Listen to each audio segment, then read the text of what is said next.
Fala pessoal, tudo bem? Hoje eu venho fazer a parte 2 de um vídeo que vocês pediram muito.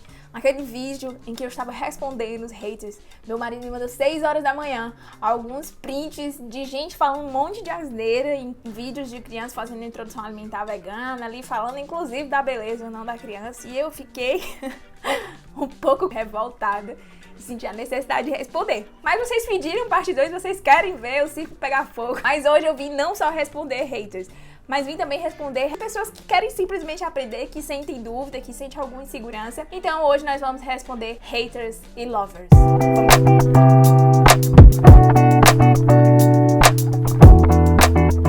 Mas antes de mais nada, eu já quero te lembrar, sim, eu sei que você é lembrado isso em todo vídeo, mesmo assim as pessoas esquecem, de dar like aqui no vídeo, comentar, deixar sua dúvida, sua sugestão de novos vídeos, até se você quiser jogar hater, porque a gente faz vídeo gravando, respondendo. De alguma forma interage aqui comigo no YouTube para que ele entenda que você gosta do conteúdo que eu produzo, que você quer receber, que quer que apareça ali na sua listinha, para você assistir sempre que eu publicar algum novo vídeo, ativa a notificação, para você sempre ser lembrado quando sair vídeo novo, conteúdo novo aqui no canal. E se você tá interessado na introdução alimentar vegano-vegetariana do seu bebê, sente dúvida, não sabe como fazer, por onde começar aqui para seguir, te convido a conhecer o kit do bebê vegano, onde eu te ensino exatamente o passo a passo para você fazer a introdução alimentar vegana do seu bebê, entender exatamente o que você precisa fazer, quais são os nutrientes que são foco na alimentação vegano-vegetariana para serem atingidos, além de cardápio semanal que você pode fazer para cada fase da introdução alimentar,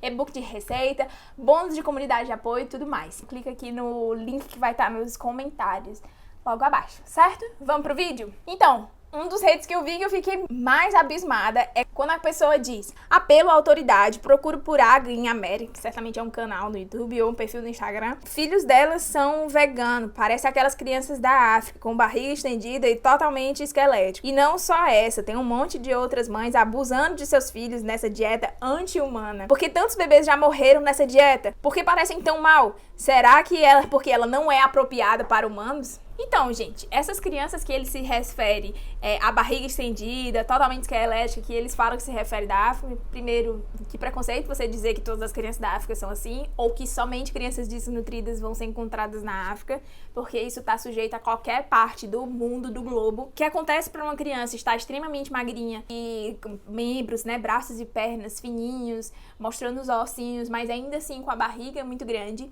é porque essa criança se encontra numa situação de subnutrição extrema, normalmente energético-proteica, e que aí isso envolve, inclusive, ela ficar com o cabelinho bem ralo, muitas vezes bem clarinho, porque ela perde muitas proteínas do corpo. Parte dessas proteínas é a proteína que regula o acúmulo de líquidos no nosso corpo, e como eu tenho toda essa falta de proteína, eu acabo acumulando, isso fica desregulado, e eu acumulo muitos líquidos ali na barriguinha, e fica aquela barriga distendida, e todo o restante do corpo perde ali seu tecido adiposo, perde suas proteínas. Então, nessa desnutrição energético-proteica, a criança tem um consumo baixíssimo, não só de calorias no geral, de alimentos no geral, mas também de proteínas. É uma situação muito crítica e muito triste que acontece no mundo todo e nada tem a ver com a alimentação vegano-vegetariana. Uma criança que se alimente à base de frutas, verduras, feijão e cereais, ela não vai se tornar uma criança que tem deficiência energético-proteica. Existem várias crianças que consomem carne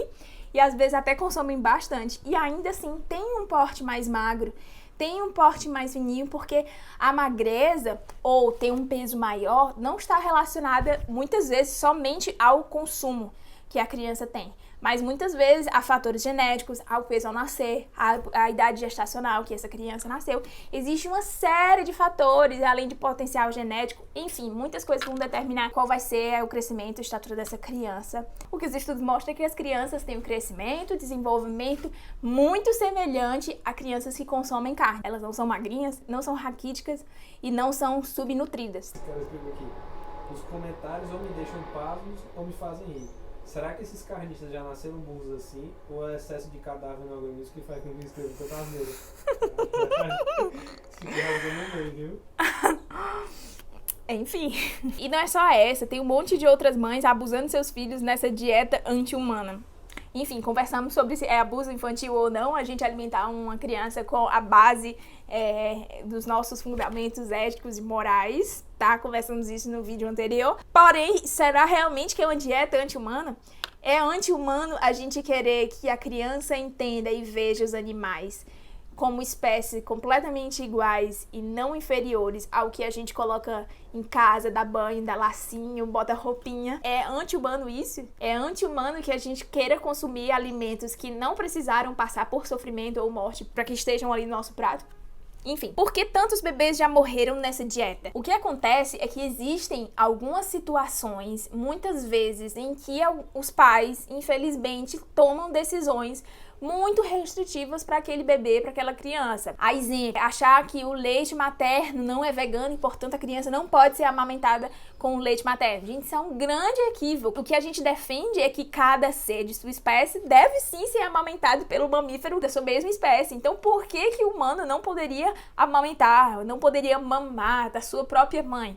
Isso é ilógico. O bebê no primeiro ano de vida, ele necessita, para que ele tenha um bom desenvolvimento motor, físico, seja amamentado, ele receba até o primeiro ano de vida, exclusivamente até os 6 meses e até o primeiro ano de vida, pelo menos, ou leite materno ou fórmula infantil. Então, um bebê que é alimentado por leite de vegetais, por exemplo, fica muito aquém daquilo que o bebê realmente precisa. Se ele for alimentado por leite de vaca, por exemplo, ele também vai ter subnutrição, ele também vai ter inadequações gravíssimas nutricionais, porque o único alimento que realmente atinge todas as necessidades que o bebê tem, todos os nutrientes, é o leite materno. Tá? Então, a fórmula infantil, ela é feita, projetada e designada para se assemelhar o máximo possível ao leite materno. Nenhum outro leite vai ser igual. E aí, essas crianças podem, sim, perder a vida por subnutrição e por outras questões também. Outros casos são crianças que são alimentadas, por exemplo, na alimentação crudívora, que é inadequado para bebês. A criança precisa de alimentos como cereais, leguminosas, no seu formato principalmente cozido, para conseguir que elas consumam em maior volume. Uma criança que se alimenta basicamente à base de hortaliças, de verduras e frutas, é óbvio que ela vai estar muito aquém do que ela precisa em relação a calorias, a proteínas, a nutrientes. E aí ela pode sim ser subnutrida, mas isso não quer dizer que essa é a alimentação vegano-vegetariana. Se você considera que essa você pouco sabe sobre a alimentação vegano-vegetariana em si. E te convido a conhecê-la e, inclusive, conhecer os benefícios que são mostrados em grandes públicos, inclusive, dessa alimentação na saúde das pessoas como um todo. Doenças que são as maiores causadoras de mortes no mundo, como as doenças cardiovasculares, todas as doenças relacionadas à obesidade, por exemplo. Tá? Por que parecem tão mal? Será que é porque não é apropriado para humanos? Não é apropriado para humanos que a criança consuma, por exemplo, petit suisse, o danoninho, bolacha Maria, farinha láctea, mucilon, refrigerante, brigadeiro, salgadinhos fritos. Isso aqui não é adequado para humanos. Isso aqui traz carências nutricionais e, ainda pior, excessos nutricionais que levam a desordens no sistema endócrino, no nosso sistema como um todo. Então, como que a criança se alimentar à base de frutas, verduras, cereais, leguminosas, oleaginosas não é adequado para a alimentação humana? Não é adequado para a saúde humana. Agora vamos falar com quem realmente está perguntando para aprender. Uma mãe perguntou assim: estou super preocupado com a saúde do meu filho e há muito tempo eu queria abandonar as carnes. Eu estava preocupado com a saúde do meu filho. Abandonar as carnes pode parecer muito difícil e diferente da nossa realidade, porque é algo que a gente foi criado nessa cultura, é algo que a gente foi ensinado desde novinho. Mas entenda que a carne, ela não é um alimento insubstituível. Ela não é algo, inclusive, que você precisa substituir no prato para que a gente tenha todos os nutrientes, para que a gente tenha uma saúde, para que tenha sustância, para que o bebê ganhe peso, que seja saudável e forte. Se você tá pensando, por exemplo, no prato de almoço e de jantar, e essa criança come lá verduras, legumes, arroz, feijão, esse já é um prato nutricionalmente adequado e completo para a criança. Pega esse pratinho, divide em 3 partes. Em 1/3 você vai colocar uma fonte de cereal, de preferência integral, porque ele é muito mais rico em nutriente. No segundo terço você vai colocar ali as leguminosas, que são os feijões de todos os tipos. Desde os 6 meses de vida os bebês podem e devem consumir. E na última parte você vai colocar ali dividido entre legumes e verduras. Ali as folhas, folhosos verdes escuros, sempre refogadinhos ou cozidos antes dos 3 anos, tá? Nunca cru. E os legumes, como cenoura, abóbora, abobrinha, berinjela, por aí vai. O reino vegetal, ele é muito amplo. Então escolha uma dessas opções, coloque ali nesse 1/3 do prato. Você pode ainda, para enriquecer e oferecer fontes de ômega 3, por exemplo, dos precursores do ômega 3, você pode colocar ali uma colherzinha de sobremesa dividido em 2 partes, metade azeite de oliva, metade óleo de linhaça, e aí eu dou fontes de ômega 3 para essa criança, além de fornecer calorias saudáveis para que essa criança tenha um suporte do ganho de peso também. E de brinde, uma sobremesa que a maioria das crianças muitas vezes passam por fase que preferem comer as frutas do que o pratinho mesmo. Você coloca ali de sobremesa uma frutinha que a vitamina C dela vai ajudar a absorção do ferro. Então esse é um prato nutricionalmente completo. Percebe como é mais fácil do que pode parecer? Se você está preocupada em abandonar as carnes e o prato ficar incompleto, segue essa dica que você vai ver que o prato vai ficar, além de gostoso, fácil de praticar durante a rotina e nutricionalmente adequado para o seu bebê. Quando precisa suplementar B12? Com quantos meses? E qual é o melhor suplemento de B12 para bebês vegetarianos e veganos? A gente precisa suplementar B12 para o bebê diretamente a partir dos 6 meses, que é quando ele começa a introdução alimentar. Essa é uma fase que é obrigatória. Às vezes, quando a mãe está amamentando e tem alguma deficiência ali que a gente descobre nesses primeiros 3 meses, pode ser que se faça necessário suplementar o bebê se a mãe estiver muito carente. Mas, no geral, ou a mãe que amamenta ou a fórmula infantil já vai suprir as necessidades nos primeiros 6 meses de vida. A partir de 1 ano, a gente faz os primeiros exames de sangue normais, que todo pediatra passa para qualquer criança, vê se precisa algum ajuste de dose e segue a partir da vida. Então, assim, se essa criança consome ovos ou leite, dificilmente essa quantidade vai conseguir realmente suprir as demandas, porque ela está relacionada a vários outros fatores, além do que aquilo que a gente consome. Então, a melhor coisa é a gente acompanhar com o exame e suplementar de acordo com o que a criança precisar. O melhor formato que a gente tem de suplemento de vitamina B12 é a formativa dela, que é a metilcobalamina. Esse é um formato que a gente absorve bem e a gente tem o melhor aproveitamento dela no nosso corpo, certo? Na ausência da possibilidade do aleitamento materno, como faz para manter o veganismo? Existem as fórmulas infantis vegetais, existem a base de soja, que é as que têm maiores variedades, que a gente já tem estudos há muito mais tempo. No caso de bebês alérgicos à soja, existem as fórmulas à base de arroz, por exemplo. Eu fiz um vídeo exclusivo sobre fórmula infantil à base de soja, que tá aqui no canal e eu te convido a assistir se você tem alguma insegurança em relação à soja. Lembrando que nenhuma fórmula infantil é 100% vegana, porque a vitamina D que tem dentro da fórmula, que os bebês precisam, ela é no formato de vitamina D3, que é um formato que é de origem animal. Mas, como a gente sempre lembra, o veganismo, ele é diminuir, na medida do possível e praticável, todo e qualquer sofrimento e exploração animal. Então, quando a gente não tem a possibilidade de amamentar e não temos ainda no mercado nenhuma fórmula que seja 100% vegana, por que não fazer uso daquilo que a gente tem sim disponível?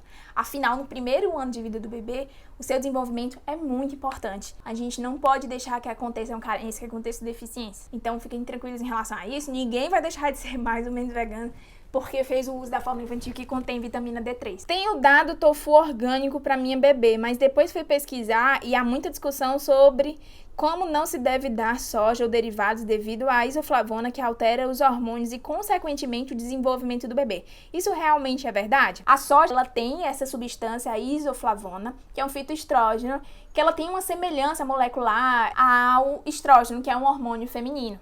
Mas o que acontece? Para que ele exerça de fato esse fator, ele precisa ser absorvido, ele passa por todo um processo que vai se perdendo ali a quantidade que é realmente absorvida e que chega na corrente sanguínea para exercer a sua função. Quando ele exerce a sua função, devido à necessidade de se conectar ao receptor do estrógeno, o efeito que ele realmente exerce de semelhança ao estrógeno é em torno de 1.000 a 10.000 vezes menor que o estrógeno especificamente. Então, não, bebê ser exposto à soja desde o início da vida não é um problema. A soja, ela é sim segura ao consumo, ela não vai causar alteração hormonal.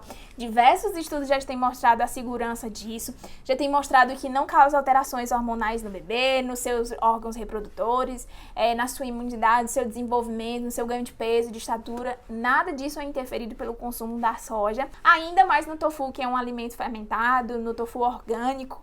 É um alimento excelente, você pode sim oferecer, tá? Então é isso, eu espero que esse vídeo tenha sido enriquecedor em relação a conhecimentos, que isso te ajude a ficar mais tranquila, que você entenda cada vez mais como essa alimentação é mais fácil, mais simples e possível do que a gente pode imaginar. Se você ficou ainda com alguma dúvida, se você ficou indignado com alguma coisa que você ouviu, deixa aqui nos comentários, compartilha comigo.